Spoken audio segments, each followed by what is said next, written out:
Hi guys! So we're here to talk about sedimentary rocks and fossils, but we're going to talk about them in the context of Jabal Hafeet. Now Jabal Hafeet is one of the tallest mountains in the United Arab Emirates, and it's in Al Ain in the Emirate of Abu Dhabi. This diagram here is one that geologists have come up with, and it shows all the rock layers that make up Jabal Hafeet. We can see the time periods when the rock formed. We can see the names that geologists have given the rock formations. We can see a little color-coding key they've come up with, a description of each formation, and the fossils that we can find in those layers of rock. And so what we want to find out about is, what do these layers mean? What do they look like? And so the top layer, and this the youngest, is made of aeolian sands. Calling sand aeolian means that its shape and the sediments themselves are due to the movement of the wind. The layer below that, this sand settled up on top of the layer below that, and that layer is clay. So the further down we're going, the older we're getting, because layers that are younger settle on top. As you go further down, then that's a layer that's had a lot of layers piled up on top of it, so it's older. So that next layer we have after the sand, below the sand, and that's older, is clay. Below that is a layer that's got dolomitic limestone, along with some clay, gypsum, and marls. This is dolomitic limestone here. Older than that layer are a few layers of regular limestone. Limestone was one of the rocks we observed in class. Here's of limestone with fossils right here. You can see the little fossils of shells in it. And here is another sample of limestone right here. Okay, and then below that limestone is an even older rock. It's a layer of marls. The marls in Jabal Hafeet are a bit different color than this. They're more of a greenish gray. If you're wanting to see what that looks like, you can Google tea green marl rock and see for yourself. And if we look at this diagram, we can see that the further down we go, it goes limestone, marls, marls, and limestones, because the marl is green and the limestone is blue, and it just alternates a whole bunch. And then down here in our oldest rocks are more limestones. And what do we know about dolomitic limestone and marl and limestone? Well, we know that they are all sedimentary rocks. Okay, and so above them are clay and sand, which are sediments. So limestone, dolomite, and marl are all very similar sedimentary rocks. They might be slightly different colors. The marl is green after all, but they have a lot more in common than their differences. The biggest similarity is that they're all made of the same mineral. That mineral is calcium carbonate. You can tell a rock is made of calcium carbonate when you put it in acid. Watch what happens when I drop this limestone sample in a jar of vinegar.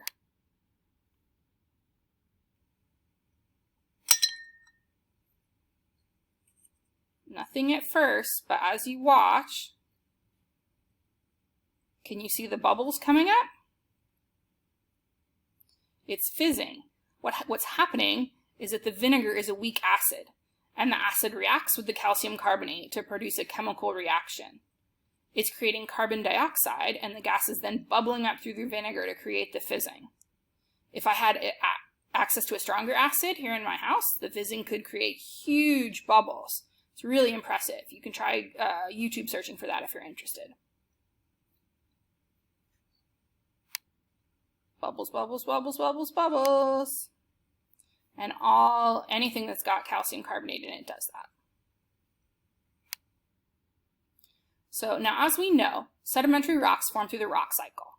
This diagram of the rock cycle shows not only how the rock matter changes, but the energy source for each change. For example, to make magma out of any type of rock, you need heat energy from the Earth's hot interior. That's what this little set of circles represents over here in our energy key. Then that magma can move up to the surface and harden into igneous rock. Making metamorphic rock also requires heat energy from Earth's hot interior to provide the source of heat, and works with pressure to create metamorphic rocks. You can see that in the little key here. But what about when making sedimentary rocks and sediment? What type of energy do we need for those? First, you can see we need rocks of different types turning into sediments. And what's the source of energy to make those sediments? Well, we know that the movement of water is a big force for weathering and erosion. The question is, what makes water move? And the answer to that is the sun. The sun causes evaporation, turning liquid water into gas, and that starts the whole water cycle that moves through oceans, rivers, lakes, clouds, and more. We'll learn more about this in our weather and climate unit. One of the other big factors that affects weathering and erosion is the wind. And what makes wind move? Again, it's the sun. It causes the air over here to heat up and rise, and then that air rises up and starts to cool down when it's up in the atmosphere. Then it sinks. By creating low pressure zones of hot rising air and high pressure zones of cold sinking air, you end up with wind that blows from the high pressure area to the low pressure area. We'll learn more about this in our weather and climate unit, but be aware that the sun's energy makes wind move just like it makes water move. So the sun is the energy source for weathering and erosion. So we've got sun's energy making water and wind move to weather rocks, to break them apart into sediments. And then the water and the wind move the sediments too, which is called erosion. As you can see in this diagram here, eventually erosion moves these sediments to a place where they get deposited over here. And that's called deposition. And as you can see in the diagram, the sediments start piling up into layers. The pressure from the layers above pushes so hard that it compacts the sediments into rock. That's compaction. At the same time, the water carries minerals through this rock, and the minerals work like glue to cement the rocks together. That is cementation. Okay? So, if you look, we can see there's kind of a characteristic structure here of these different layers of sediment. And just like in that diagram, you can see that all sedimentary rocks form in layers. We can see layers here, layers here, layers here, and these images come from both the United States and the Middle East. So the processes are common across the world. Sometimes the layers get bent or tilted as Earth's tectonic plates move, but you can always see separate layers in sedimentary rock formations. And if you look, Jabal Hafeet has layers too. We can see a layer coming across right here. You can see a layer there. Here's a layer here. Okay, and so one thing we notice though is where there would normally, you'd think there'd be layers across, there's a big dip in the middle of Jabal Hafeet. What happened to it? I want you to pause the video and come up with a possible explanation of what happened to the layers to make up Jabal Hafeet. Well, what did you decide? If you said weathering and erosion, you're right. Since Jabal Hafeet is made of sedimentary rocks, it would have formed in straight layers of sediments, or mostly straight layers of sediments like this. If you look, we can superimpose this over Jabal Hafeet. I'll admit my lines don't match perfectly, but you can see that these layers that do exist that are straight across, and then as we go further up, there would have been a layer straight across. But weathering and erosion has taken rock, all this rock, out from the middle. Be sure to make a note or a drawing in your notebook to show what Jabal Hafeet looked like after the rocks formed, but before weathering and erosion cleared out this dip here. So, we've already talked about the different rocks in Jabal Hafeet, but what is in all these rocks? If we look at this last column in our rock column, we'll see fossils, other than in the layer of sand. Every single section of rock in Jabal Hafeet has fossils in it, here and here and here and here. Okay, but how did the fossils get into the rocks in Jabal Hafeet? First, a sea creature has to, or any sort of creature, has to die and get buried in sediments. In this case, it's a sea creature, and there's sand that's piled up on top of it in the bottom of the ocean. Next, the soft parts of the creature rot and decay. You can see that its little head here is gone. Only the hard parts, like the shell, remain. Over time, more and more layers of sediments have piled up on top of our dead organism, and this can take thousands of years for these layers to pile up. Over time, thousands and even millions of years, the pressure compacts the sediments into rock.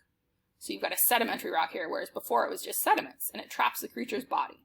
And if you look, this shell is now yellow, whereas before it was orange. So what's happened is that the pores inside the shell have filled with water, and minerals in the water form rocks in the shape of the body part.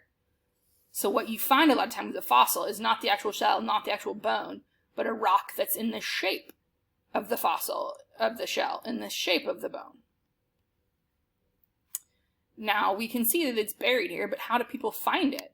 Well, what happens is over thousands or millions of years, the environment has changed. In this situation, the ocean is gone, and weathering and erosion have worn away layers of rock to expose our fossil. Okay, so this is our process overall. First, it dies. Then it gets buried, and the soft parts rot away. Then the area around, the sediments around it turn into rock, and it eventually turns into rock itself too. Now there are technically a variety of type of fossils, so this is only one way that fossils can form. However, it is the most likely way that fossils form in Jabal Hafeet. Okay, after I give instructions, I want you to pause this slide and draw this model in your notebook. Add descriptive captions to each step. Okay, pause now. All right, I hope you're back and you've drawn your fossil diagram. Now let's kind of go through a summary of the video.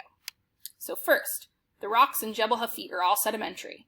They all have calcium carbonate in them, and so they'll fizz if acid is put on them. Sedimentary rocks form through the rock cycle. Energy from the sun causes wind and water to move, and they work together to weather and erode the rocks. After weathering, erosion usually moves the sediments into water, and the sediments pile up in layers. Over a lot of time, and with lots more layers piled on top, the sediments compact and cement into sedimentary rock. Because of this formation process, with all the layers piling up, sedimentary rocks always form in layers. Different processes can affect how the layers look. Sedimentary rocks can also have fossils in them. Fossils form by being buried in sediments and with minerals filling up the pores and body parts and hardening into rock. Now that we've learned a bit more about sedimentary rocks and fossils, there's some questions to consider. First, what are the similarities and differences between limestone, dolomitic limestone, and marl? B, how do sedimentary rocks form? Be sure to define the following terms: weathering, erosion, deposition, compaction, and cementation. C, what types of energy are involved in the formation of a sedimentary rock? What processes do these energy sources cause? D, sedimentary rocks are formed by weathering and erosion, in part. Based on how sedimentary rocks look when they form, what might Jabal Hafeet have looked like in the past before it was affected by weathering and erosion? E, draw a 4-step model to show how fossils end up inside sedimentary rocks. Add a photo of this to your response online.